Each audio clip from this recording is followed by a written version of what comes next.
Ciao e benvenuto sul mio canale YouTube. Oggi ti parlerò di una cosa molto semplice ma allo stesso tempo molto importante. Quando lavori con una Digital Audio Workstation, un software per capirci multitraccia nel quale registri la tua voce per fare il tuo podcast, alla fine quando la traccia è pronta devi esportarla per poterla caricare su una piattaforma come Anchor o Spreaker affinché poi da qui possa essere distribuita su Spotify, su Google Podcast, Apple Podcast e quant'altro.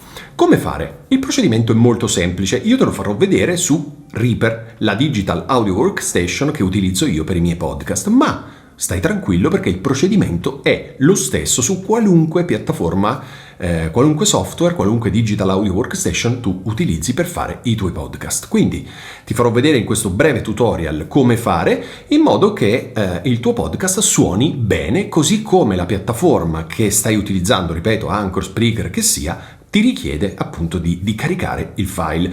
Non tutte le piattaforme lavorano con gli stessi formati di file e quindi è bene prima sincerarsi di qual è il formato richiesto, dopodiché esportarlo nel formato appunto preciso, in modo che il nostro podcast suoni benissimo. Ok? Iniziamo! Dunque, nel momento in cui noi abbiamo i nostri file, le nostre tracce audio perfette, siamo pronti per quella che è l'ultima fase, cioè l'esportazione. Allora, l'esportazione è molto semplice, perché non dobbiamo fare altro che cliccare qui nel mio software, si chiama Render. Si apre questa finestra nella quale ci dice qui Source, che cosa vuoi esportare? Master mix o soltanto tracce singole o regioni di tracce o insomma altre cose. E nella maggior parte dei casi io gli dico master mix, cioè tutto quello che arriva qui, cioè tutto, ok, tutto il nostro progetto. Che cosa vuoi, quale porzione vuoi esportare? Di solito io lascio entire project perché significa dall'inizio alla fine. Potrei scegliere time selection e quindi scegliere soltanto una selezione che non ho fatto adesso. Si tratta semplicemente col cursore di selezionare zone che vogliamo esportare. Regioni selezionate o il progetto delle regioni, insomma nella maggior parte dei casi ti troverai a esportare o l'intero progetto o una selezione temporale. Come si fa la selezione temporale? Guarda, te lo faccio vedere. Diciamo che vogliamo selezionare da qui a qui, ok? Proviamo a far questo qui, ovviamente andando con lo zoom. Ok, andando con lo zoom mettiamo i nostri cursori proprio nei punti precisi e vogliamo esportare questo. Cosa facciamo? Mettiamo in mute il resto, andiamo qui, render, e gli diciamo time selection e come vedi qui ci dà start, end e lunghezza. Quindi parte da qui, arriva qui per una durata di questo. È molto facile come vedi. Se invece io scelgo, torniamo indietro, togliamo mute, togliamo questo qui, che non ci interessa adesso, e andiamo di nuovo in render. Ok, abbiamo entire project, quello che nella maggior parte dei casi ci servirà. Detto questo, directory, dove vogliamo registrare? Vogliamo registrare in desktop. Ok, come si chiama il file? Il file si chiama Pippo. Benissimo, quindi dove? Sul desktop, il mio desktop, con un file pippo.mp3. Ok, ora quello che ti sto per dire adesso dipende molto dalla piattaforma che utilizzerai per caricare i tuoi file audio, quindi è necessario che tu faccia l'iscrizione alla piattaforma, anche se piattaforma gratuita, e veda dentro le impostazioni come loro vogliono che sia esportato il file, perché potrebbe essere sample rate 44, ma potrebbe essere 48, 96, ma allora 44 e 100 diciamo è il sample rate standard, quindi nella grandissima maggioranza dei casi tu non dovrai toccare assolutamente nulla di questo.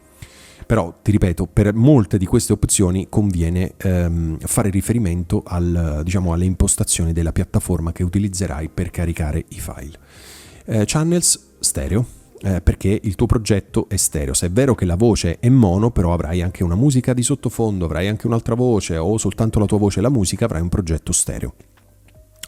Ok, full speed online, questa è la velocità con la quale lui fa l'esportazione. Io lascio questo che è di default. Ok, resample mode if needed. Io lascio questa che è l'impostazione di default. Nel caso in cui serva ricampionare il file, lascio 192, che è una buona impostazione. Poi primary output format, cioè in che formato dobbiamo esportare il nostro file. Noi ne possiamo selezionare fino a 2. Io in questo caso non ce l'ho perché tanto ne uso sempre uno. Allora il formato qui c'è Wave, AIF, MP3, OGG, FLAC e ce ne sono tantissimi, ok? Come vedi anche alcune cose relative ai video che in questo caso però non ci interessano. Nella maggior parte dei casi ti troverai a esportare o in file Wave, che è un file non compresso, oppure il file compresso MP3. Ora, nella maggior parte dei casi sarà MP3, però tu sappi che puoi selezionare anche qualunque altra estensione, quindi formato di file. Allora, modalità, maximum, variable bitrate, automatic bitrate o constant bitrate. Io lascio un bitrate costante per tutta la traccia. Qui metto 2, una migliore qualità, e qui nel bitrate appunto possiamo selezionare se è 128, 192 o altro. Dipende dalla piattaforma che stai utilizzando. Potrebbe andare bene 128, potrebbe essere necessario 192. Questo non te lo so dire perché appunto dipende dalla piattaforma che tu stai utilizzando. Fatto questo, fai render one file e lui esporterà il nostro file. Ok? Esporta il nostro file e vedi qui c'è scritto Reaper Render Complete, cioè ha esportato la traccia audio sul mio desktop e possiamo tranquillamente andarla a ascoltare o caricarla sulla nostra piattaforma. Ti consiglio sempre di, una volta esportato il file, di ascoltarlo con le cuffiette, quelle del telefono. Perché questo? Perché il 99% dei casi, nel 99% dei casi i tuoi ascoltatori ascolteranno appunto i tuoi podcast con il telefono, con lo smartphone e quindi con le cuffiette del telefono, per cui ti conviene utilizzare quelle cuffiette per fare un ascolto finale e vedere se, ad esempio, il volume della tua voce è troppo alto o troppo basso rispetto magari al sottofondo che hai scelto di inserire nel tuo podcast. Oppure se hai due voci, magari stai intervistando un'altra persona oppure fai un podcast a due voci insieme a un amico o un'amica, puoi vedere se i volumi sono bilanciati, per cui in questo modo puoi evitare che ci sia una voce che sovrasta le altre. Insomma, per tutte queste motivazioni, ma anche per sentire se il volume che hai utilizzato è un buon volume, ti consiglio di appunto fare un ultimo ascolto con le cuffiette. Usa delle cuffiette normalissime, perché tanto le persone non hanno tutti per forza le cuffiette da 300 euro. Qualunque cuffietta, puoi utilizzare quelle che ti escono dal computer, dallo smartphone, scusami, o quelle che hai acquistato, insomma cuffiette medie, quindi non eccederei né nelle cuffiette che costano 2-3 euro, perché magari lì hai un suono completamente falsato, neanche le cuffiette da 300 e passa euro. Quindi utilizzerei le classiche cuffiette che vengono fuori dai telefoni, dagli smartphone appunto che compri.